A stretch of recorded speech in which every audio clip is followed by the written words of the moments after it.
There's literally a scene where the main characters, after speaking to their parents on Zoom, despite the Isle of Lost not having Wi-Fi, or somehow they're able to talk on Zoom. Comment and request your favorite show! Junior and Marcus! Descendants is the Disney movie about the descendants of Disney villains. I'm Junior. I'm Marcus. Let's talk about it. So, movie begins, and it starts on an iPad. Yeah, iPad start. Yeah, iPad. It's a book, but it's an iPad. So right away, it establishes the fact that this ain't your granddad's Disney movie. This ain't your granddad's Disney movie. Right? This ain't from the 90s. We're hip. We're cool. It's being narrated by the character Mal. Okay, and like let's start with characters here. Might as well. We might as well. Okay, so actually, wait. One quick question. Later on in the movie, Mal says that relationships aren't really a thing on the Isle of the Lost. How the heck did these villains have kids? Right? Because did they have the kids before they were banished, or? Yeah. All right, I'll see you later. Because like, okay, they established the mom of this person, the mom of this person, the mom of this person, and the dad of this one guy. It's like, okay, then who's the other parent? And like, I know this is only Descendants 1, and later they tell you who Mal's father is. Should I spoil it? I don't know. Are we gonna watch it? I mean, eventually? we have to. Okay, then don't. But okay, yeah, sure, I won't say it. But yeah, and knowing who it is, it's pretty clever. But it's funny because it's like, yeah, they don't tell you about the other parents. Yeah. So did this happen before or after the banishing? And if it happened after, then what? Were they just bored? It's like, well, I guess I should have kids now. like what? It's like, well, got nothing else to do. Yeah. I might as well settle down and just pop out a baby. Yeah, for real. Maleficent decided to pop out a baby. Anyway, throughout this movie, Jay kind of just, his whole character is like, I'm number one. I'm the best. I'm the greatest. I'm super strong. Yeah, and I'm the best. I'm the greatest. And then he's taught the moral of teamwork. Very simple. Yeah. Right? Evie is like... Evie is the whole time she's playing stupid to try to get a boyfriend, like a prince. So, like... No, but I thought she was dumb. No. The whole thing was Evie's actually smart, but she's playing stupid to get a Prince Charming. Oh. Yeah, that's her whole thing. See, but then that's kind of, I mean, yeah, sure, then I guess it's just self-acceptance for, like, who she is. But I will say, it's kind of funny, because I thought she just got smarter from doing everyone else's homework. And I just thought, oh, that's kind of funny. That'd be hilarious. That's funny, but it's also development in a way that I really would not have expected. But no, they took the easy way out. She was already smart. That'd be so fun. Honestly, you could that would have been better. She could have easily learned from the mirror. Yeah. Like, just by cheating, she memorizes all these equations. Yeah. Like, yeah, that could be it. I thought that was it, because I was ready to be like, yo, Evie's the best. Yeah. But like, now it's like, I guess, like, a lot of these characters are kind of one note.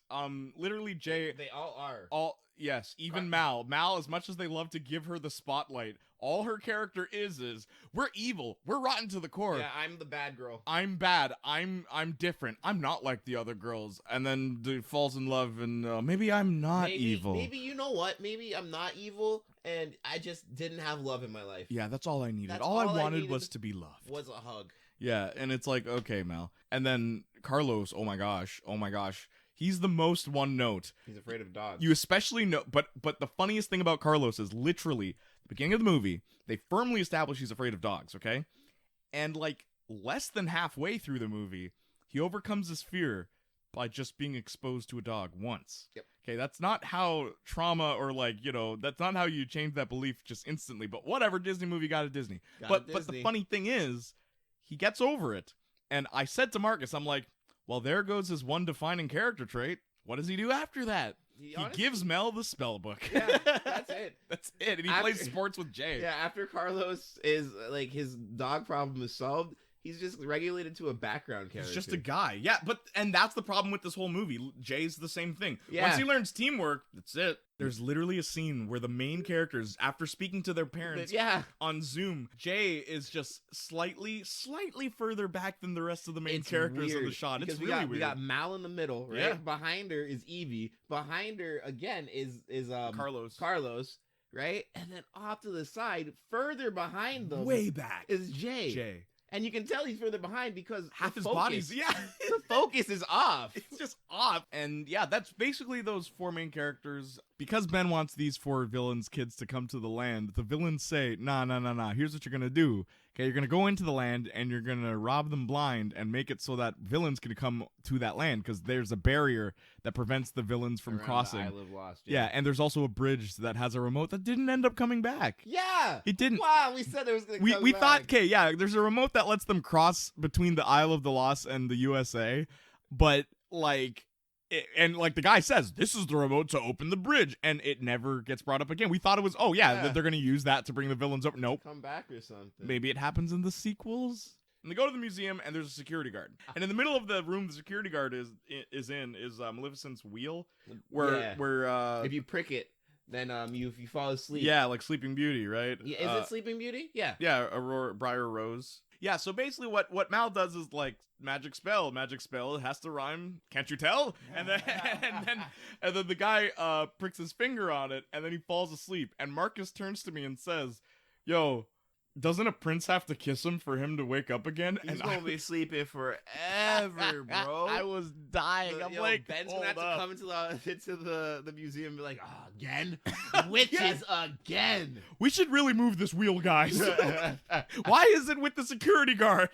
Who thought this was a good idea? Security guard always does it just to get like a quick couple of like some hours of sleep. It's like, no one's gonna steal from us anyways. All the villains are on the Isle of the Lost. That's so funny. Why am I here? What is my job exactly? Marcus actually said something pretty funny. It'd be funny if these items weren't real. Like they were all replicas. Oh, yeah. Like it's not the magic wand. Yeah, because it's a museum. You know, if they did that, that would give a lot of credence. Like it'd be really funny then if they did get the magic wand, but it's just not the magic wand. A replica. It's fake. Yeah, that'd be jokes. It's like magic mirror. What the heck? You didn't say which one. Oh, you wanted the real magic. Oh, wand. my bad. Sorry, no. Okay, so Evil Queen. She used the magic mirror originally, the big magic mirror. So now there's like a little magic mirror, which, by the way, can do anything. If you ask, it's not just locations. No, the magic mirror is overpowered. I don't know how she shrunk it down to be pocket sized. Yeah, but you don't need a cell phone. You don't. Anymore. You just ask it something. Mirror. You ask the magic mirror something, and it shows you what it is. All information is on the magic mirror. All of it. Period. If you could ask it, it's there. Yeah, the magic mirror is pretty insane in this movie, and I love it. Like I dig it. I like that. That's Evie's thing, right? And then she goes on a date with Ben, and then Ben is like, "Yo, check this out. I have underwear that has my crowns dad's on it. It's not even crowns. It's like his it's dad's emblem. Logo. Like, yeah. Are there crowns on your underwear? Maybe. That's an actual line. How do you not know? And then he jumps into the lake. This is the worst of the songs. Not so much because of the song, but because the song's footage consists of earlier footage in the movie. Yeah, it's so jarring. Yeah. It's so jarring. And the whole time the song is going on, Ben is just in the drowning inside the lake. They showed like footage of them on the bridge. Just before the scene, yeah. Marcus and I was just like, yo, wouldn't it be funny if they showed a scene of Ben just about to jump in? Into the like water literally we ran out of footage. We said once that in every musical there's always a song that gets skipped. Please, in the comments, let us know which song gets skipped in this movie. Yeah, which one is it? Because I think it's the coronation song. But yeah, I would probably skip this one. Yeah, I feel like I'd skip this one. You know what just hit me? What? Okay, like jumping ahead a bit, we later find out that that's an enchanted lake, right? Yes. What if the reason why she's not evil anymore is because she went into the enchanted lake? Yeah. Yo! Dude, I don't know why. It just hit me. It's like, yeah, she did go in. What if that was Ben's whole plan? To trick her into going into the lake. Enchanted lake. And that's why he took her there. Because he knew that he was under spell. Yeah. So he didn't know until he went in. But the thing is, he knew that was an enchanted lake. He knew that. And then he jumped in and he planned where they would go on a date. Yo, Ben was up to something though. Ben's been up to something. Yeah. This movie. It's like, yo, I know how to fix this girl. I just want to point out how the grandmother says something along the lines of, Maleficent has cursed me and my daughter, and how could you, Ben? How could you allow this person to be here. And it's like, wait. So then that implies that Maleficent has not only been for, like, which is believable. She's immortal, I guess. I think so. But she cursed the Sleeping Beauty family, like, repeatedly. Over like, and over. Like, really? You know, I can actually understand why they banish these people. I can see why they hate them. Like, yeah, that's really funny though. That it's like, oh, poor grandma. You know what? I feel like Maleficent might have ruined it for all the other villains. Yep. Chad sees Doug trying to talk to Evie, and then it's like, Doug. It's like, no, but Evie, I just. Doug. I'm sorry, Evie, I can't talk. Doug. Marcus and I hadn't watched this movie until today. I will say this: there's a huge fan base for this, including my cousins. Like, a lot of people really like this series. Watching just the first one, like, by itself, it's a cool concept that I kind of wish they did more with. Yeah. Because the only kids we see are, like, the villains and, like, a couple heroes. I can understand why this movie got sequels, because it would, like, it just has so many different threads that you can go down. There's a lot you like, could do with it. Yeah, the like, concept. There's a lot you could do with the concept. Yeah. But beyond that, by itself, it's an alright movie. It feels like just another Disney movie. The only thing that's carrying it more is the fact that it's recognizable characters from the past. Yeah. But beyond that, there's really not much else to this, right? No. Like, there's no, it's just, there's really not, it's not like this big eye-opening. I'm expecting like some epic, I don't know, just all this epic crossovers of all these characters. But in this one, it's a very simple plot, which honestly, since they knew they were getting sequels, maybe this is the best way to go about it. Probably. Keep it simple for the first movie. Yeah. Like, but why the dwarf? Like, why Doug? Why Doug as a character? Why Chad as a character? Yeah, like, no, 100%. They don't. Doug, Chad, and then Audrey. It's just like, A okay, lot yeah, of well, these they're people's sad kids. characters were just- Mulan, The end. Mulan Lonnie was one of the thing. most useless characters. I am curious to see what they'll do with the sequel. Yeah, me Because too. I hope they crank it up though, man. Just go all out, man. Make it battles. Just make it like all the Isle of Lost. We're gonna fight, and then like the good guys have to create their own army. Just go crazy, man. Or is that Descendants 3? Like, yo, watch that be Descendants 3. That'd be dope. Is Mal gonna turn into a dragon in one of the sequels? That's a big question. Yo, has to. the whole look back, I'm telling you, she's gonna be evil. She's going to become That's your prediction? the main villain. You think Mal's gonna be evil? She's going. Look, I told you. Okay, Ben is now the new king. Mal is the girlfriend of the king, and she's gonna overthrow him. It's all a ploy. That's what you think's gonna happen. Play. All right. Descendants 3.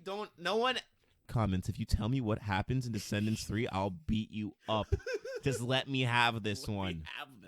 If you enjoyed this video, be sure to check out our podcast, available on Apple Podcasts, Breaker, Castbox, Google Podcast, Overcast, Pocket Cast, Radio Public, Spotify, and of course, Anchor.fm. Until then, I'll wait, wrong video. Don't forget to